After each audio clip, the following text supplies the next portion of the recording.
as believer, as Christian, as theologian, this book was for me, writing this book with Nayla was for me an opportunity to really go deeper in the universal aspect in my Christian faith.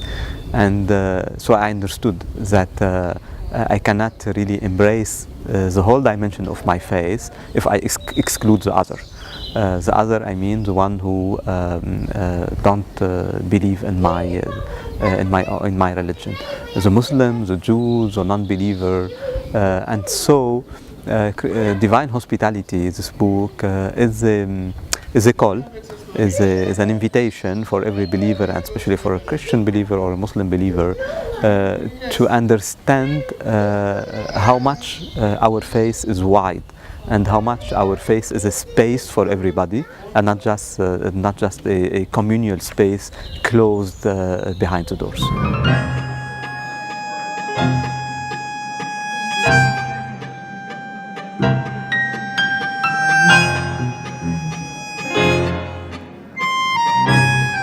The reason why I wrote this book, I co-wrote this book, is because me as a Muslim, I needed to understand what God wanted of me, how He wanted me to not only to behave, but how He wanted me to think of the others from other religions. This is what led me to do a thorough research of the Quran, about all the verses about the other in the Quran, chronologically, holistically, and to see how the Quran perceives the other. And what I found out is actually very different from what is being taught to us. I found out that the Quran does not see the other, the people of the book, as infidels. On the contrary, the Quran sees the others, the people of the book, as believers. Yes, the Quran talks about wars. Yes, the Quran talks about some tense relations between Muslims and Christians and Jews. But here the Quran is describing actual situation that happened during the time of the Prophet and the first believers. But this is not the end message of the Quran. The end message of the Quran is a message of openness, of conviviality with the other, of understanding what are the common points, but also of accepting that there is diversity, but that we can live together, we can construct together, we can recognize each other's religions and religious experience and spiritual experience, and build together our societies. Yes, it's been a spiritual experience in many ways.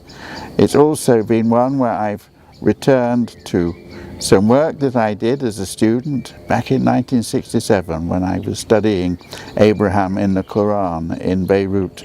And so the field is familiar to me, but there are so many new discoveries to be made in this book.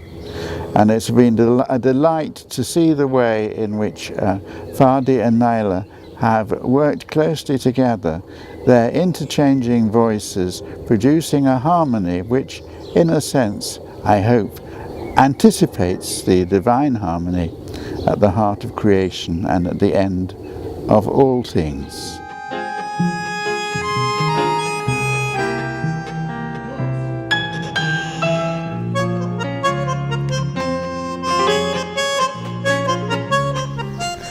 The genesis of this book started, in fact, by an article I wrote, and I finished the article in my conclusion saying that I would be happy to see the other half of this article written by a Muslim scholar.